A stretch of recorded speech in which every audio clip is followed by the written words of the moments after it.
बिस्मिल्लाहिर्रहमानिर्रहीम और अस्सलामुअलैकुम। 11 दिसंबर पाकिस्तान में जुमेरात की शाम और सबसे पहले टाइम ट्रैकर आसिम मुनीर से डिफेक्टो मार्शल लॉ डे 12। अब चलते हैं आज की मेगा न्यूज़ की तरफ।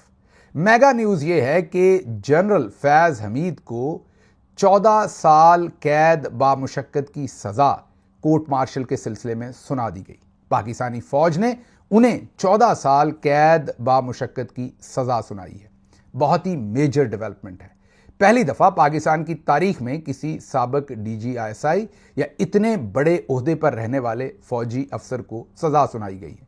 यहाँ ना याया को सुनाई गई ना किसी और को सुनाई गई। ये पहली दफ़ा है कि फ़ौज ने अपने अंदर किसी इतने आला तरीन ओहदे के ऑफिसर को सज़ा सुनाई है। जाहिर है इसकी रेमिफिकेशंस आज की फ़ौज पर भी हैं, आने वाले फौजी अफसरान पर भी हैं, आसिम मुनीर पर भी हैं और दूसरों पर भी हैं। इसके साथ साथ हम ये भी देखेंगे कि क्या अब जनरल बाजवा का भी कोर्ट मार्शल अगले चंद दिन में शुरू होने वाला है। क्या इमरान खान साहब को भी इसी केस में लपेटने की तैयारी है। हम ये भी देखेंगे कि ये इस वक्त हो कैसे पाया। क्या ये अहदो पैमा जो शरीफ खानदान और आसिम मुनीर साहब के दरमियान हुए, या मरियम नवाज और आसिम मुनीर साहब के दरमियान हुए, या लंदन एग्रीमेंट में नवाज शरीफ और आसिम मुनीर साहब के दरमियान हुए, या हाल ही में जो नोटिफिकेशन फंसा हुआ था उसकी वजह से ये नए अहदो पैमा हुए, जिसकी वजह से आज या इस वक्त या इस हफ्ते में ये सज़ा सुनाई गई है। ये तो सभी को पता था कि ये सज़ा आ रही है और आगे चल के आपको बताते हैं कि हमने आपको ये कब बताया था, लेकिन बहरहाल ये मेजर डेवलपमेंट है। कोशिश करेंगे इसके तमाम पहलुओं को कवर करें। जम के वीलॉग सुनिएगा, बहुत सारी इंफॉर्मेशन होगी और आपको अंदाज़ा होगा कि आने वाले दिनों में क्या होने जा रहा है। तो सबसे पहले तो DGISPR ने आज ऑफिशियली बताया कि आज ही 11 तारीख को जो कोर्ट मार्शल मिलिट्री का है वो मुकम्मल हुआ और जो फौजी अदालत है उन्होंने फैज़ हमीद साहब को 4 जराइम, जी हाँ 4 इल्ज़ामात थे उन पर, और उन्हीं जराइम के आप ये कहिए कि मुखालिफ या उन्हीं जराइम की वजह से उनको ये 14 साल कैद बामुशक्कत की सज़ा सुनाएगी। जराइम कौन से हैं? नंबर 1, सियासी सरगर्मियों में मुलव्वस होने की सज़ा उन्हें दी गई। नंबर 2, ऑफिशियल सीक्रेट एक्ट की खिलाफ वर्जी करने की उन्हें सज़ा दी गई। नंबर 3, इख्तियारात और सरकारी वसाइल के गलत इस्तेमाल की सज़ा उन्हें दी गई। नंबर 4, कई अफराद को नाजायज़ नुकसान पहुँचाने की सज़ा उन्हें दी गई। ये वो 4 जराइम हैं जो उन्होंने सरजद किए फौजी अदालत के बकौल और DGISPR के बकौल, और इस वजह से उन्हें सज़ा दी गई है। ये जो 14 साल सज़ा है ये इन जराइम की सज़ा है। अब ज़रा आगे चलते हैं क्योंकि आगे मामलात इससे भी ज़्यादा इंटरेस्टिंग हैं। वो ये कहते हैं कि कार्रवाई के दौरान मुल्ज़म को तमाम कानूनी हकूक़ और अपनी पसंद की दिफाई टीम फराहम की गई। ये आपने पॉइंट लिख लेना है, भले दिल पर लिख लें भले कॉपी पर लिख लें कि DGISPR कह रहे हैं कि उनकी पसंद की कानूनी टीम उन्हें फराहम की गई, क्योंकि इस पर मैंने आगे चलकर बात करनी है। फिर वो कहते हैं कि सियासी अनासर के साथ मुबैना सियासी इश्तिआल अंगेज़ी, ये जुमला गौर से सुनिएगा, सियासी अनासर के साथ मुबैना सियासी इश्तिआल अंगेज़ी और अदमे इस्तेहकाम के मामलात अलग से निपटाए जा रहे हैं। ये कोर्ट मार्शल हो गया। सियासी अनासर के साथ मिलके जो वो अदमे इस्तेहकाम फैला रहे थे उस पर अलग से कार्रवाई जारी है। इस पर भी हम आगे बात करने वाले हैं। अब ज़रा थोड़ी सी बात इससे मत हो जाए कि ये खबर क्या आप पहली दफ़ा सुन रहे हैं। नहीं, याद कीजिए नवंबर के शुरू में हमने आपको ये खबर दी थी। आखिर पर आज कोशिश करेंगे आपके सामने अपना सोर्स भी रखते हैं। हालांकि लोग अपना सोर्स रखते नहीं, लेकिन आज हम आपके सामने अपना सोर्स भी रखेंगे और आप सबको झटका लगेगा कि वहाँ से खबर हम तक कैसे पहुँच गई। तो सबसे पहले तो याद कीजिए कि नवंबर के महीने में हमने आपको क्या बताया था, सुनिए। फैज़ हमीद साबिक DGISI, उनको 9 साल या 12 साल की सज़ा दी जाएगी, ये प्लान है। उसके बाद उस सज़ा को हाई कोर्ट या कोई भी जो आला फोरम होगा वहाँ से उस सज़ा को माफ़ कर दिया जाएगा। हमारे ज़राए कह रहे हैं कि ये सज़ा इसलिए दी जाएगी ताकि धाक बिठाई जा सके कि किसी को हम नहीं बख्श रहे। तो फैज़ हमीद साहब की सज़ा को बाद में ख़त्म कर दिया जाएगा, लेकिन पहले उन्हें कोर्ट मार्शल के दौरान जो कोर्ट मार्शल की अदालत है, मिलिट्री की जो अदालत है, उसमें से पहले सुन लिया आपने नवंबर में हमने आपको बताया था कि 9 से 12 साल, उस वक्त हमें यही बताया गया था कि 12 साल के करीब तकरीबन सज़ा होगी, और साथ ये भी बताया गया कि ऊपर वाली अदालत से बाद में इस सज़ा को ख़त्म करवा दिया जाएगा।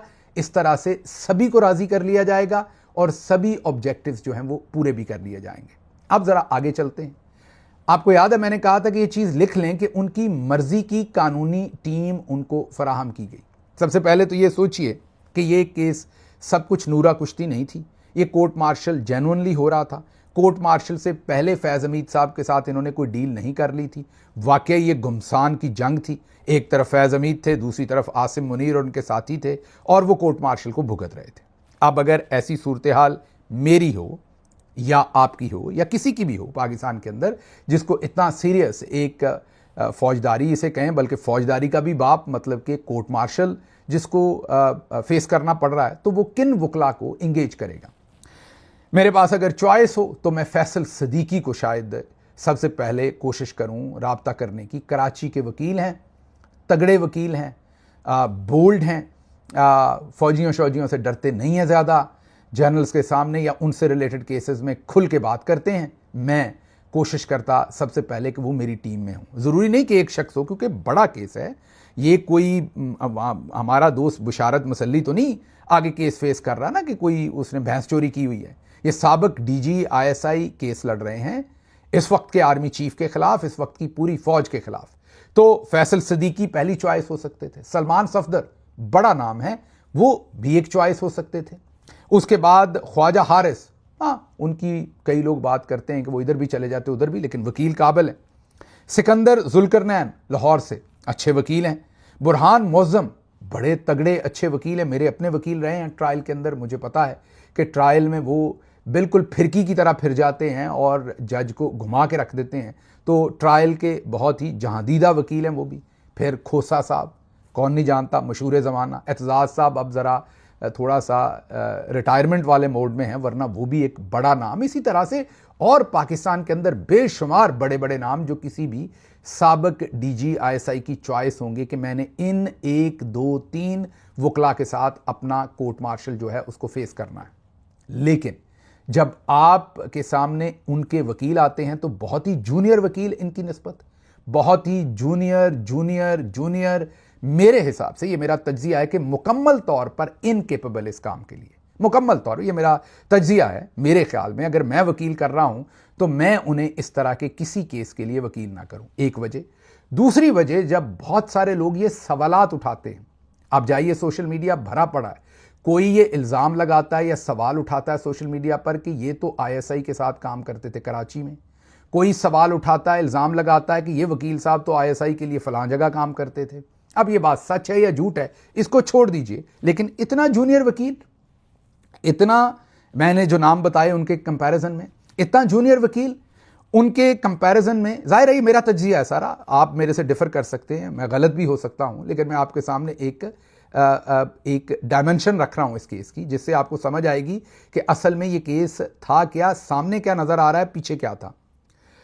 और आप खुद DG ISI रहे हैं और आप एक ऐसा वकील ले रहे हैं जो हर उस बंदे को इस वक्त अदालतों में रिप्रेजेंट कर रहा है, वो भले सरफराज चौधरी साहब हों या दूसरे लोग जिनके बारे में तासर है या जिनके बारे में लोगों के जहनों में सवालात हैं, उन मुल्ज़मान के बारे में कि वो ISI के साथ मिलके गेम खेल रहे हैं। मैं सरफराज चौधरी और दूसरों की बात कर रहा हूं जिनके बारे में ये अमूमी तासर है, और वकील साहब के बारे में भी बेशुमार सवालात सोशल मीडिया के ऊपर पड़े हुए हैं।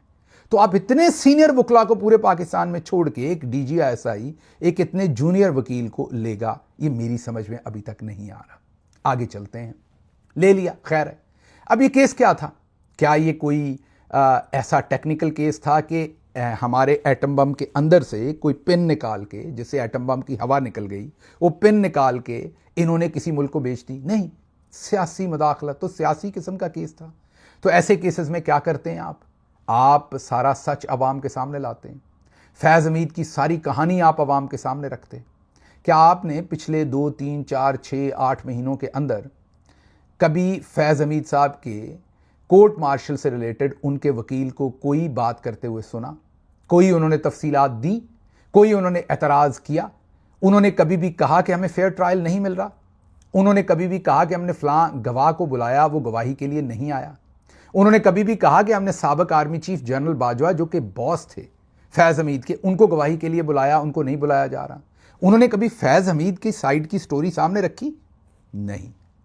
तो मुझे ऐसा लग रहा है, मुझे फिर मेरा तासर है, मेरा तज्जिया है कि फैज़ हमीद के पास कोई वकील नहीं था। मुझे ऐसा लग रहा है मुझे कि फैज़ हमीद साहब को बता दिया गया था कि यार सज़ा तुम्हें होनी है और बस ये चुप करके ले लो, बाद में ख़त्म कर देंगे। ये अब हमने करनी, हमारे वादे वईद हो गए हैं, अहदो पैमा हो गए हैं, हमें ऐसे ही सूट करता है, ऐसे ही फिट करता है, चीखोगे, चिल्लाओगे, बोलोगे, आगे पीछे भागोगे, कुछ भी करोगे, बस ये काम होना ही होना है। आप बहुत माड़ा वकील दो वजूहात की वजह से करते हैं। दोबारा मैं कह दूं, वो माड़े वकील मेरे तज्जिए में है, मेरे ख्याल में, हो सकता है आपके ख्याल में वो दुनिया के नंबर 1 वकील हों। मेरे ख्याल में मैं अगर तो मोटरसाइकिल चोरी का केस मेरे पे हो या भैंस चोरी का हो तो शायद मैं उनको एंगेज कर लूं, मेरे ज़ाती ख्याल में।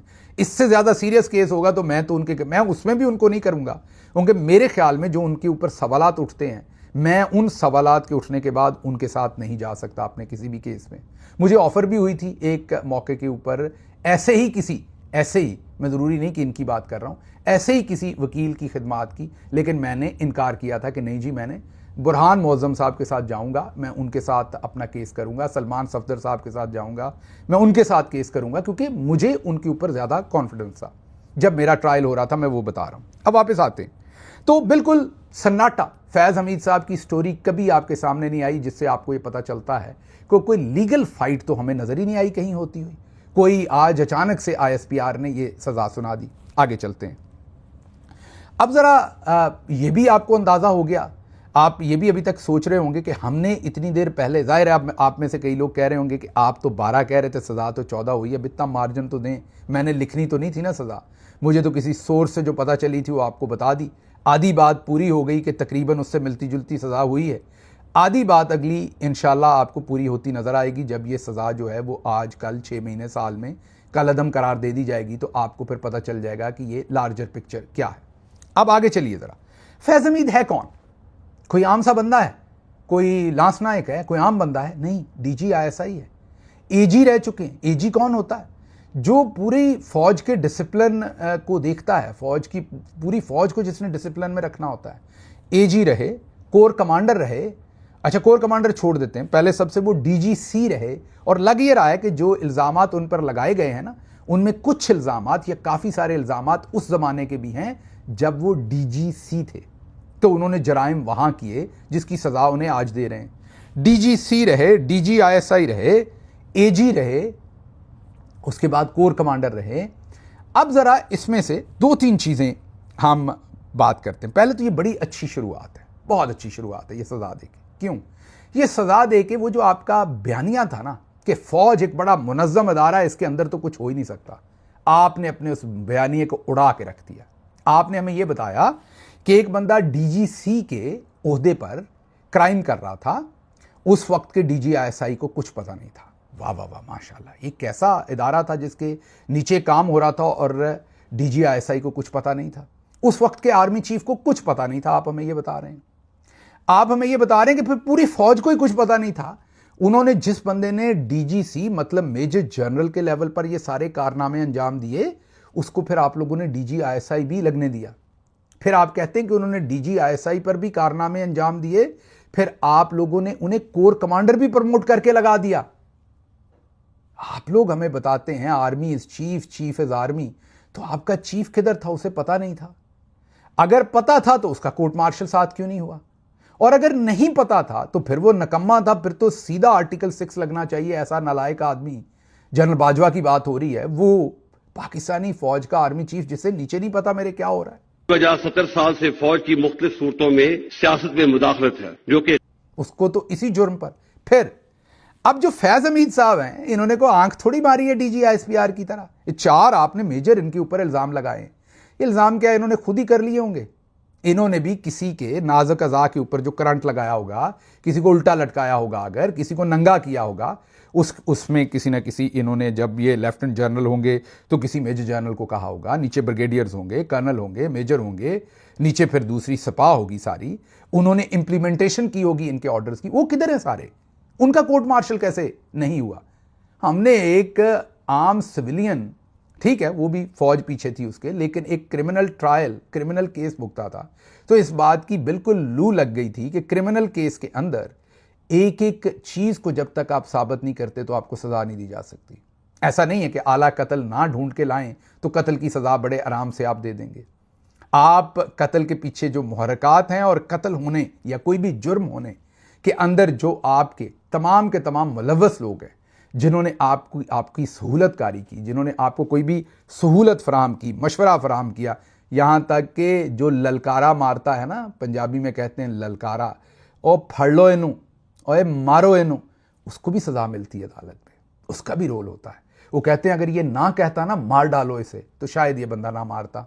वो किधर हैं सारे ब्रिगेडियर, कर्नल, मेजर जनरल, वो उनके आपने कब करने? ये चे लिखा हुआ है हमारे माथे पे।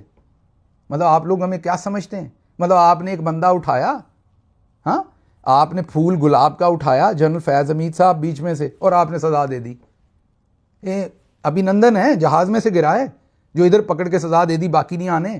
ये हमारे जनरल साहब हैं आपकी फौज के, ये इधर बैठे हुए थे। ये सारे जो जराइम आपने गिने, इनमें इनका आर्मी चीफ इनके साथ होगा। अच्छा चले छोड़ देते एक मिनट के लिए, ये डीजीसी थे, ये सारे कार्रवाइयां ये कर रहे थे। तो उस वक्त के डीजीएमआई क्या कर रहे थे? मैंने बार बार कहा कि ये डीजीएमआई नहीं नाम नहीं होना चाहिए, डीजीएआई होना चाहिए, आर्टिफिशियल इंटेलिजेंस नहीं, आर्मी इंटेलिजेंस। मिलिट्री के अंदर एयरफोर्स भी आती है और नेवी भी आती है। एयरफोर्स की अपनी इंटेलिजेंस है इंटरनल, नेवी की अपनी है। तो ये जो मिलिट्री इंटेलिजेंस आपने नाम रखा हुआ है, ये उनके साथ ज्यादती की हुई है। तो आपका नाम होना चाहिए जो आर्मी इंटेलिजेंस, जिसको आप मिलिट्री इंटेलिजेंस कहते हैं। उसका असल काम क्या है? उसका असल यही काम है। उसका काम यह नहीं कि वो डक्की बाई का बिग ब्रदर बने। उसका असल काम जाके लोगों को उठाना, नंगा करना, करंट लगाना नहीं है एमआई का, जो आपने शुरू करवा रखा है, या प्लॉटों के कब्जे, पैसों की पेमेंट्स, दूसरे काम, ये नहीं है उनके काम।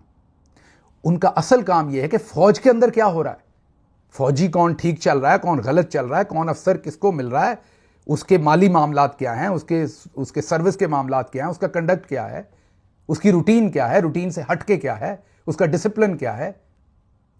तो उस वक्त के डीजीएमआई कौन थे? क्योंकि वो भी रिस्पॉन्सिबल है ना, जिन्होंने फौज के अंदर इंटेलिजेंस करनी थी। मेरे ख्याल में आसिम मुनीर साहब जब डीजीसी थे ये, तो उस वक्त वो डीजीएमआई थे, तो उनका नहीं कोर्ट मार्शल किया? ओहो, मुझे याद आया, अब तो वो चीफ ऑफ डिफेंस फोर्सेज है, उनका आप कैसे कर देंगे कोर्ट मार्शल? अच्छा चलिए ठीक है। तो डीजीएमआई को आपने छोड़ दिया, उस वक्त के डीजीआईएसआई को छोड़ दिया, उस वक्त के आपने आर्मी चीफ को छोड़ दिया। अच्छा चले ठीक है। तो जिन्होंने मिलके इनके ऑर्डर्स को पूरा किया, आपने हमें 4 जराइम बताए इनके। आपने कहा सियासी सरगर्मियों में मुलव्वस हुए, चलो वो तो खुद ही मुलव्वस हो गए होंगे ना, कहीं जाके उन्होंने जिंदाबाद किया होगा, मुर्दाबाद किया होगा, किसी को फोन करके कहा होगा ये कर लो, ठीक है। ऑफिशियल सीक्रेट एक्ट की खिलाफ वर्जी करने की सजा, अच्छा चलो ये भी कोई इंफॉर्मेशन अंदर से दे दी होगी। इख्तियारात और सरकारी वसाइल के गलत इस्तेमाल, अब ये वसाइल, air marshal Asghar Khan case में तो ये साबित हो गया कि गैर कानूनी, और सुप्रीम कोर्ट आपको अहकामात दे चुकी है कि गैर आइनी अहकामात आपने नहीं मानने। तो सरकारी वसाइल का जब इन्होंने गलत इस्तेमाल किया, जिसमें आप कहते हैं कि हाउसिंग सोसाइटी के लोगों को इन्होंने अगवा करके मारा पीटा और उनसे अपने काम करवाने की, पैसे लेने की, और ये सारी कोशिश की, तो उसमें तो आईएसआई के लोग इस्तेमाल हुए थे। उनका कोर्ट मार्शल क्यों नहीं हुआ? Where are they? आगे चलते हैं। अगली बात अब आपके सामने ये रखते हैं कि ये तो हो गया कि किसी ब्रिगेडियर, किसी कर्नल, किसी को आप कुछ नहीं कर रहे। अच्छा फिर बाजवा साहब ने गवाही देनी थी, जाहिर है, चलो अगर वो मुजरिम नहीं थे तो गवाही दें कि यार मुझे पता था और मैंने ही पकड़वाया है और ये सबूत है कि ये सब कुछ कर रहा था। और अगर पता नहीं था तो army is chief, chief is army, उस हिसाब से तो उनका आर्टिकल 6 लगता है और कोर्ट मार्शल होता है। वो अभी तक जवाब नहीं है क्यों है। अच्छा, अब क्या इनकी जो सज़ा है वो इसलिए माफ़ की जाएगी कि कल को बाजवा को बचाना है इसमें? अच्छा, अब अगला होगा कि जी खान को इसमें लपेटना, तो क्या कर लेंगे लपेट के? आप खान को 12 साल की सज़ा सुना देंगे? पहले आपने कौन सा खान को कम सज़ा सुनाई हुई है? खान कौन सा किसी सज़ा के अंदर है? खान को तो अगवा किया हुआ है आसिम मुनीर साहब ने, जो इस वक्त के आर्मी चीफ हैं। तो अगवा मगवी तो जब तक या बाहर मुल्क के हालात नहीं बदलते, फौज के हालात नहीं बदलते, कोई और ऐसा काम नहीं होता, तो इमरान खान तो अगवा हैं, उनकी सेहत पे इससे क्या फ़र्क पड़ना है कि आपने कौन सी सज़ा दे ली? सज़ा तो सज़ा है। इसलिए ये सवाए नैरेटिव के अंदर हवा भरने के, पीटीआई को डराने के, इसके अंदर तो और कुछ नहीं है। आगे चलते हैं। अब ज़रा पुराने जनरल्स का हालात देखें। फिर आपने कहा ना, हमने पहले आपको शुरू में ही कहा कि इनकी सज़ा माफ़ हो जाएगी, नवंबर में हमने आपको खबर दी थी। अब मैं जब बार बार कहता हूँ हमने सबसे पहले खबर दी, तो जाहिर है इसमें एक तो वो हम मैं जब भी कोई करे बुरा लगता है, लेकिन यकीन करें ये मेरी खबर नहीं थी, ये मुझे किसी ने पहुंचाई थी। सोर्स कौन था वो आखिर पर आपको ज़रूर बताऊंगा, इसलिए जिस बंदे ने पहुंचाई थी उसका क्रेडिट तो बनता है ना, इसलिए आपको बता रहा हूं कि एक और ख़बर अब हमारे क्रेडिट पर आई। आप और हम एक टीम है, हमारे क्रेडिट पर आई कि हमने वक्त से पहले जो खबर ब्रेक की थी वो दोबारा आपके सामने दुरुस्त होती हुई नज़र आ रही है। मेजर जनरल ज़हीरुल इस्लाम अब्बासी, 7 साल उन्हें पनिशमेंट मिली और उन्हें पनिशमेंट कंप्लीट करनी पड़ी। कोई उनके ऊपर अंदर ही इल्ज़ाम था कि फ़ौज के अंदर उन्होंने कुछ गलत किया। मेजर जनरल तजम्मल हुसैन मलिक, 5 साल सज़ा हुई, 5 साल उन्होंने पूरी की। लेफ्टिनेंट जनरल फैज़ हमीद, अभी उन्हें 14 साल की सज़ा हुई। देखते हैं क्या होता है। हमारा ख्याल ये है कि वक्त से पहले ही उन्हें छोड़ दिया जाएगा या उनकी सज़ा माफ़ कर दी जाएगी, चंद साल वो काटेंगे, उसके बाद उनको छोड़ दिया जाएगा। लेफ्टिनेंट जनरल जावेद इकबाल, इनके बारे में यह था कि इन्होंने किसी मुल्क को कौमी राज बेचे, इस तरह के इल्ज़ाम थे इनके ऊपर। ये जो लेफ्टिनेंट जनरल जावेद इकबाल थे, इनको 14 साल की सज़ा हुई थी। फैज़ हमीद साहब की तरह ही इन्हें 14 साल बामुशक्कत की कैद हुई थी। जब मैं जेल में था तो ऐन ये उस वक्त ये भी उसी जेल के अंदर एक सेल के अंदर ये कैद थे। अब इन्होंने अपनी पनिशमेंट कितनी गुजारी? 4 साल। 14 साल में से 4 साल इन्होंने काटी और आकर बाजवा साहब ने इन्हें सज़ा दी थी, आसिम मुनीर साहब ने आके इन्हें माफ़ कर दिया और इनको रिलीज़ कर दिया। आगे लेफ्टिनेंट जनरल उबैद खटक, ये वही हैं फरारी वाले, याद है ना? दो जनरल से एक मेजर जनरल एजाज शाहिद, जिनके बेटे की फरारी थी जो पकड़ी गई, वो एक्सीडेंट हो गया, उसमें एक मेजर साहब और कर्नल साहब बेचारे जान बहक हो गए। और उसके बाद वो पता चल गया कि ये फरारी जो है ये हरामीपन है वो सारा उनके बेटे का, और वो नॉन कस्टम पेड है। और उसके बाद जब इंक्वायरी हुई तो पता चला कि वो जो मेजर जनरल एजाज शाहिद हैं वो उन्होंने वहाँ पर सारी स्मगलिंग और सारी उनके इल्ज़ाम आ गए। ये हम नहीं, ये डॉन ने, जियो ने, बाकी सारों ने ये खबर कवर की हुई है। फिर उन्हीं के जो एक सीनियर थे उससे पहले लेफ्टिनेंट जनरल उबैदुल्लाह खटक, उनको भी, इन दोनों जनरल्स को नौकरी से वक्त से पहले रिटायर कर दिया गया और इनको 25% काट के बाकी 75% इनकी जो मरात और सैलरी थी वो दी गई। मतलब इन्हें डिसमिस नहीं किया गया, अर्ली या फोर्स्ड रिटायर किया गया, ये इनको सज़ा दी गई। मेजर जनरल खालिद ज़हीर अख्तर, इनको भी इनके रैंक से जो है इनका रैंक जो है वो हटाया गया, पिछले रैंक में मेरा ख्याल भेज दिया गया। इनको कोई जेल शेल नहीं की गई, ये भी एक, इनको भी सज़ा मिली है। ये बड़े बड़े नाम हैं जो हमारे सामने हैं। और अब जनरल फैज़ हमीद है, देखते हैं इनके साथ क्या होता है। लेकिन एक और बड़ी ज़बरदस्त एग्जाम्पल है जो आपके सामने रखना ज़रूरी है। जनरल असद दुरानी, ये भी एक साबिक DG ISI हैं। ये अपीयर होते हैं air marshal Asghar Khan case में सुप्रीम कोर्ट ऑफ पाकिस्तान में। वहाँ पर वो अपना बयान हल्फी, एफिडेविट, हल्फिया बयान जमा करवाते हैं सुप्रीम कोर्ट ऑफ पाकिस्तान को। ये कहते हैं कि मैं Asad Durrani son of this और मैं ये इकरार करता हूँ कि जब मैं फ़लाँ पोजीशन पर था तो मैंने फ़लाँ के कहने पर 140 मिलियन रुपए कराची में इकट्ठे करवाए। उनमें से कुछ पैसे जो हैं वो कोयटा भेजे, कुछ पैसे जो हैं उनमें से रावलपिंडी एक अकाउंट में भेजे और कुछ सीक्रेट अकाउंट में भेज दिए गए। उन पैसों से फ़लाँ सियासतदान को इतने पैसे दिए, फ़लाँ सियासतदान को इतने पैसे दिए, फ़लाँ को इतने दिए। क्यों? क्योंकि हम समझते थे कि बेनज़ीर मुल्क के लिए सिक्योरिटी रिस्क है। उस वक्त के आर्मी चीफ ने मुझे ये अहकामात दिए और मैं ये अहकामात बजा लाया। अब आप सबको पता है कि असलम बेग साहब उस वक्त आर्मी चीफ थे, अभी भी हयात हैं। असद दुरानी साहब DG ISI थे, अभी भी हयात हैं, दोनों मौजूद हैं। और मैंने आपको बता दिया कि हल्फिया बयान देकर उन्होंने मान लिया, असद दुरानी साहब ने सुप्रीम कोर्ट के सामने, कि हाँ ये जुर्म मैंने किया। मैंने पॉलिटिकल पार्टी बनाई भी, एक तोड़ी भी, पैसे भी इकट्ठे किए, पैसे सर्कुलेट भी किए, पैसे जो है वो बांटे भी और लोगों की वफादारियां खरीदी भी, और ये गंदा काम हमने किया। उस पर सुप्रीम कोर्ट ऑफ पाकिस्तान ने एक फैसला भी दिया। उन्होंने फैसला दिया कि ये तमाम लोग जो इस गंदे काम के अंदर मुलव्वस थे उन सब के कोर्ट मार्शल करें, उन सबको सजाएं दें, उन सबको सजाएं दें। सजाएं क्या है? मेडल्स छीने, उनके रैंक छीने, उनको जो ज़मीनें मिली हुई हैं वो छीने, उनकी जो मुराद मिली हुई हैं वो छीने। और ये सुप्रीम कोर्ट का आज के दिन तक फैसला मौजूद है। कुछ हुआ ना जनरल असद दुरानी को सज़ा मिली, वो भी आज माशाल्लाह हयात हैं, हयात ही रहें। जनरल असलम बेग साहब हयात हैं, हयात ही रहें। कोई उनसे एक मरला ज़मीन का वापस नहीं लिया गया, उनसे एक रैंक वापस नहीं लिया गया, बल्कि आज भी वो पूरी इम्प्यूनिटी के साथ मिलिट्री सर्कल्स के अंदर पूरी आबोताब के साथ अपनी ज़िंदगियां जी रहे हैं। और यहाँ सुप्रीम कोर्ट ऑफ पाकिस्तान का ऑर्डर है कि करो इनके कोर्ट मार्शल। किए ना। जुर्म क्या था? सियासी मुदाखलत, इंतशार फैलाना, एक पार्टी को इक़्तिदार से महरूम करने के लिए तमाम साजिश बुनना, यही जुर्म था। उसके बाद सुप्रीम कोर्ट ने एक ऑर्डर और कर दिया तमाम आने वालों पर कि आप लोगों ने किसी के गैर आइनी अहकामात नहीं मानने, और अगर आप मानेंगे तो आप भी मुजरिम होंगे। मसलन अगर फैज़ हमीद साहब ने कोई भी ऑर्डर्स दिए हैं, जाहिर है ये सब कुछ किया है तो इम्प्लीमेंटेशन किसी ने की होगी ना।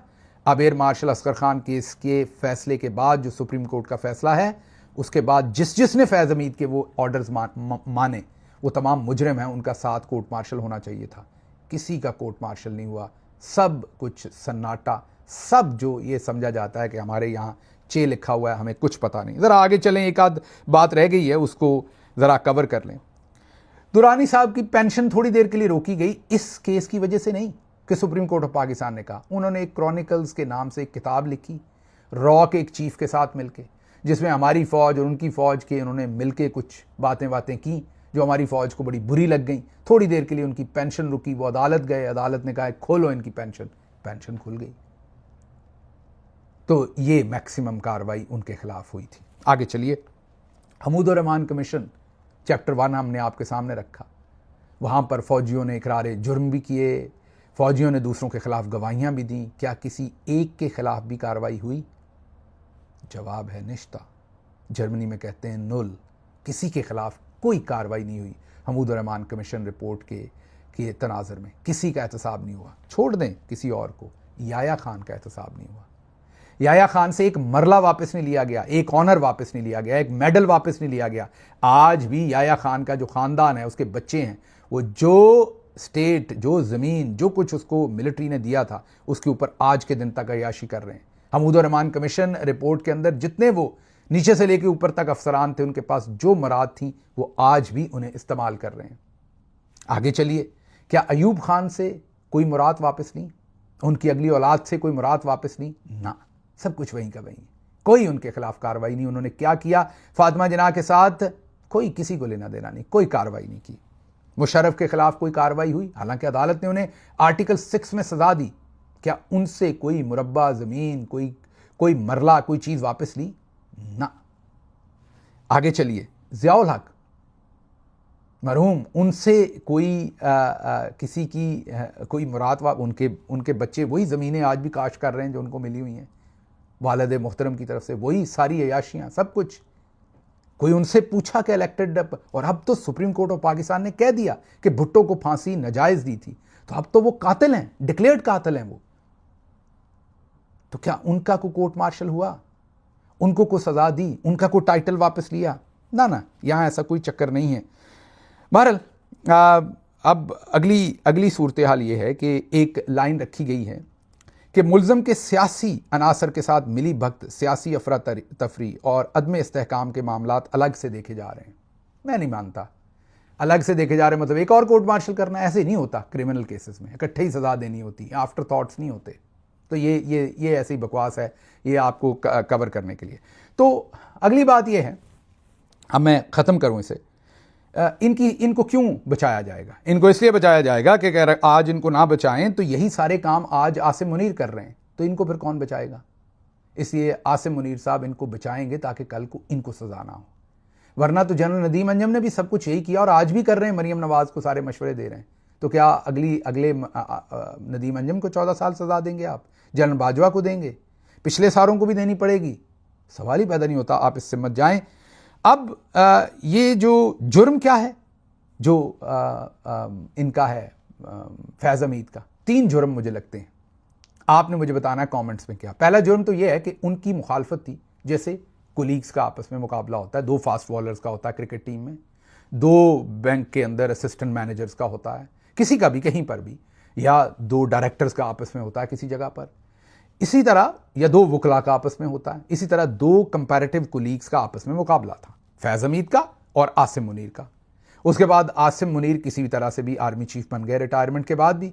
फैज़ हमीद ने उस तरीके से उन्हें बॉस नहीं माना और ये ईगो की जंग है, ये पर्सनल स्कोर सेटल किया जा रहा है। ऑप्शन 1 इस वजह से सजा दी गई, ये आप मुझे बताएंगे जब मैं तीनों ऑप्शन कंप्लीट कर लूंगा कमेंट्स में। ऑप्शन 2, लंदन जो एग्रीमेंट हुआ था उसमें यह तय था कि फैज़ हमीद को सजा देनी है, उसमें तय तो बाजवा का भी होगा, देखते हैं वो पूरा होता है कि नहीं। या रिसेंटली जो दोबारा नोटिफिकेशन फंस गया था उसमें यह तय था कि देनी है। या वाइस आर्मी चीफ का जो अभी नोटिफिकेशन होना है वो सारा इसके साथ जुड़ा हुआ था, और ये जो कॉल और वादे हुए थे उसमें यह तय था कि ये शरीफों के साथ सब कुछ तय किया हुआ था, इसलिए सज़ा देनी थी। आपके ख्याल में ये वजह है? या तीसरी वजह मैं आपके सामने रख देता हूँ, और वो है कि 8 मार्च 2023 को मरियम नवाज़ का दी न्यूज़ को दिया गया खुसूसी इंटरव्यू, जिसमें उन्होंने दी न्यूज़, मैंने कह दिया वी न्यूज़ को दिया गया खुसूसी इंटरव्यू, जिसमें उन्होंने ये तकाजा किया था, मुतालबा किया था कि फैज़ हमीद का कोर्ट मार्शल करो और उसको सज़ा दो। तो आज लग तो ये रहा है कि मरियम नवाज़ के कहने पर यह किया गया। फैसला आपके हाथ में है, आप मुझे बताएंगे कि ये किसके कहने पर हुआ है, लेकिन बहरहाल हम यही कहेंगे कि ये एक ताबिंदा मिसाल आपने कायम की है। 2-3 चीज़ें मिथ्स आपने तोड़ दी हैं। एक तो ये कि को बहुत स्ट्रक्चर्ड है, हम स्ट्रक्चर्ड हम नहीं हैं। अगर हम स्ट्रक्चर्ड होते तो फिर फैज़ हमीद अगर वाकई मुजरिम है तो ये इतना ऊपर तक कैसे पहुंच जाते हैं? ये सारे जुर्म अगर डीजीसी के तौर पर किए तो DGISI कैसे बने, फिर कोर कमांडर कैसे बने? तो इसका मतलब स्ट्रक्चर्ड नहीं है। और अगर स्ट्रक्चर्ड है और ये ऊपर पहुंचे और फिल्टर से पहुंचे, इसका मतलब फिर फैज़ हमीद तो गलत नहीं है, फिर इसका मतलब है कि कोई जानबूझ के उन्हें सज़ा दे रहा है। जानबूझ के सज़ा तो किसी स्ट्रक्चर्ड डिपार्टमेंट के अंदर नहीं की जा सकती। तो इसका मतलब ये जो आपने मिथ बनाई हुई है कि मेरिट है और स्ट्रक्चर है, ये तो आपने दबड़दूस कर दिया आज। तो चलें, एक अच्छी शुरुआत है, सज़ाएं होना शुरू हुई हैं, देखते हैं आगे आगे क्या होता है। फ़िलहाल मेरा इसके ऊपर रद्द अमल यही है कि ये सज़ा ख़त्म हो जाएगी, और ये सिर्फ महज शरीफों को थोड़ी देर के लिए राज़ी करने के लिए, नैरेटिव को स्विच करने के लिए, मज़ीद डराने धमकाने के लिए, अपना हवा बैठाने के लिए ये सब कुछ किया गया है। इसके आगे मुझे और कुछ इसमें नज़र नहीं आता। अब आप जानना चाह रहे होंगे कि आपने कहा था कि आखिर पर आप अपना सोर्स बताएंगे कि कहाँ से ये 1.5 महीना पहले खबर मिली थी, या महीना पहले या सवा महीना पहले खबर मिली थी। असल में जब एक मियाँ मोहम्मद बख्श साहब का शेर है, खासा दी गल आमा अगे नहीं मुनासिब करनी, मिट्ठी खीर पका जो कुत्तियाँ आगे तरनी। आप बहुत बड़े ट्राले के सामने छोटा सा ट्रैक्टर लगा देना तो वो उसको खींचता तो है, लेकिन तड़पता है, कभी इधर गिरता है कभी उधर गिरता है, शोर मचाता है, लेकिन उसे खींचा नहीं जाता। बड़ी गाड़ी में छोटा इंजन लगा दें, वो भी शोर ज़्यादा करता है, गाड़ी कम भागती है। नाम नहीं लूँगा लेकिन आपको समझ आ जाएगी। इसी केस से जुड़े हुए, ज़रूरी नहीं कि वो अंदर जुड़े हुए हैं केस में, बाहर हैं, कमेंट्री कर रहे हैं, या टीम का हिस्सा है या टीम का हिस्सा नहीं है, इसीलिए मैं किसी का नाम नहीं ले रहा। बहरहाल इसी केस से जुड़ी हुई एक शख्सियत जिन्हें कानून के बारे में भी बड़ी महारत है, उन्होंने कहीं पर बैठ के पानी पीते हुए, गिलास में रखल ज़्यादा पी लिया पानी का, उससे बर्फ आया। उस बर्फ में उन्होंने किसी के सामने कहा कि बस ये 12 साल की सज़ा होगी, उसके बाद ऊपर से ख़त्म हो जाएगी। सज़ा देते हुए भी इतनी गलतियाँ होंगी कि इसकी फ़ाइल इतनी गंदी होगी, इतनी चीज़ें फिल नहीं की होंगी, तो फ़ौरन ही ऊपर से जाके सज़ा ख़त्म हो जाएगी, क्योंकि उसमें हमने जान के गलतियाँ की होंगी और मामला जो हैं वो सेट हो जाएंगे। फ़िलहाल ये चल रहा है। वो जहाँ पर बात कर रही थी वो शख्सियत, जिस जगह पर बैठे, वहाँ पर सामने जो बैठी शख्सियत सुन रही थी, उनमें से एक शख्सियत ने फ़ोन उठा के करके मुझे बताया। शख्सियत क्योंकि मोतबर थी जिसने मुझे बताया, मैं उन पर ट्रस्ट कर सकता था, इसलिए मैंने वो आपके सामने रख दी बात। लेकिन याद होगा मैंने आपको तब भी कहा था कि आप इसे भले अफवाह समझे, लेकिन मेरे ज़राए बड़े मुस्तनद हैं, इसलिए मजबूर हूँ आपके सामने ये खबर रखने पर। मुझे यहाँ से इजाज़त दीजिए। अल्लाह आपका हामी और नासिर हो। पाकिस्तान जिंदाबाद।